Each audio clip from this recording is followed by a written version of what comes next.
भगवान शिव के 10 शक्तिशाली उपदेश जो आपके जीवन को हमेशा के लिए बदल देंगे। भगवान शिव ने अलग अलग अवसरों पर माता पार्वती को कई पाठ पढ़ाए। भगवान शिव ने माता पार्वती के साथ जीवन के 10 महान पाठ साझा किए जो हर इंसान के लिए आवश्यक हैं और उनका पालन करना चाहिए और बिना असफल हुए उनका पालन करना चाहिए। पहला उपदेश, सबसे बड़ा पुण्य और सबसे बड़ा पाप। जब माता पार्वती ने भगवान शिव से सबसे बड़ा पुण्य और पाप के बारे में पूछा तो शिव ने संस्कृत के एक श्लोक के साथ उत्तर दिया, नास्ति सत्यत परो नानुर्तात पाटन परम, अर्थात मनुष्य का सबसे बड़ा गुण आदरणीय और सदा सच्चा रहना है, जबकि सबसे बड़ा पाप बेईमानी करना या ऐसे कृत्य का समर्थन करना है। एक व्यक्ति को हमेशा ऐसे कार्यों में लिप्त होना चाहिए जो ईमानदार और सच्चे हों और उनके होने की धार्मिकता को नुकसान न पहुंचाए। दूसरा उपदेश यह है कि अपने प्रलोभनों को मत सुनो। जब माता पार्वती ने भगवान शिव से सभी कष्टों का कारण पूछा तो भगवान शिव ने पार्वती से कहा कि प्रलोभन ही सभी कष्टों का एकमात्र कारण है। संसार में 3 प्रकार के प्रलोभन होते हैं। एक है आंखों की वासना, का अर्थ है भौतिकवाद, यह विश्वास की धन और संपत्ति जीवन में सबसे महत्वपूर्ण चीजें हैं। दूसरा है शरीर की वासना, का अर्थ है सुखवाद, यह विश्वास के जीवन में किसी भी चीज की तुलना में आनंद सबसे महत्वपूर्ण है।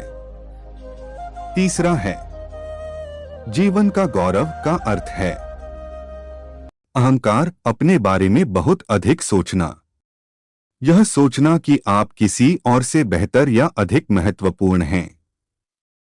मनुष्य को एक के बाद एक चीजों के लिए दौड़ने के बजाय कर्म और शरीर के बंधन से मुक्ति पाने के लिए ध्यान और तपस्या का अभ्यास करना चाहिए। तीसरा उपदेश यह है कि शक्ति ही सफलता में बाधक है। जब माता पार्वती ने भगवान शिव से पूछा कि मनुष्य अपने कार्यों में असफल क्यों होता है, तो भगवान शिव ने बताया कि आसक्ति ही सभी समस्याओं का मूल कारण है। आसक्ति और प्रेम ठहराव की ओर ले जाता है और सफलता में बाधा डालता है। जब आप दुनिया के सभी मोह और प्रलोभनों से मुक्त हो जाते हैं तो ऐसा कुछ भी नहीं है जो आपके जीवन में सफलता प्राप्त करने से रोक सके। अलग होने का एकमात्र तरीका है कि आप अपने मन को प्रशिक्षित करें और इसे इस मानव रूप की अस्थायीता को समझें। चौथा उपदेश यह है कि अपने कार्यों को बुद्धिमानी से चुनें। शिव ने पार्वती से कहा कि लोगों को कभी भी किसी भी प्रकार की कार्रवाई में लिप्त या संबद्ध नहीं होना चाहिए जिसमें शब्दों, कार्यों और विचारों या मन के माध्यम से पाप शामिल हो। मनुष्य जो कुछ भी काटता है वह उसी का फल है जिसे उसने खुद बोया है। उसका भाग्य उसके कार्यों का परिणाम है। इसलिए एक व्यक्ति को इस बात का बहुत ध्यान रखना चाहिए कि वे अपने जीवन और कार्यों को कैसे चुनते हैं। पांचवा उपदेश, अवांछित इच्छाएं मनुष्य को आत्मविनाशकारी बना सकती हैं। जब माता पार्वती ने भगवान शिव से पूछा कि मनुष्य को आत्मविनाशकारी क्या बनाता है, तो भगवान शिव सबसे महत्वपूर्ण शिक्षा देते हैं कि जीवन में कभी भी किसी भी चीज के प्रति आसक्त नहीं होना चाहिए। ज्यादा इच्छा न करें, क्योंकि इच्छाएं जुनून की ओर ले जाती हैं और जुनून अंततः आत्मविनाश का कारण बन सकता है। अवांछित इच्छाएं मनुष्य को आत्मविनाशकारी बना सकती हैं। छठवां उपदेश यह है कि समस्या के प्रति आपका दृष्टिकोण मायने रखता है। जब माता पार्वती ने भगवान शिव से पूछा कि जीवन में किसी भी समस्या का समाधान कैसे किया जा सकता है, तो भगवान शिव ने कहा कि समस्या से परे देखना चाहिए। समस्या कोई समस्या नहीं है, लेकिन समस्या के प्रति किसी के दृष्टिकोण से फर्क पड़ सकता है।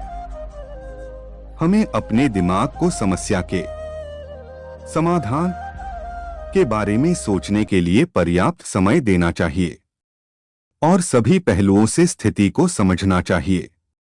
इसलिए शांत रहें और समझ से समस्याओं को दूर करें। सातवां उपदेश यह है कि अहंकार बुद्धि को नष्ट कर देता है।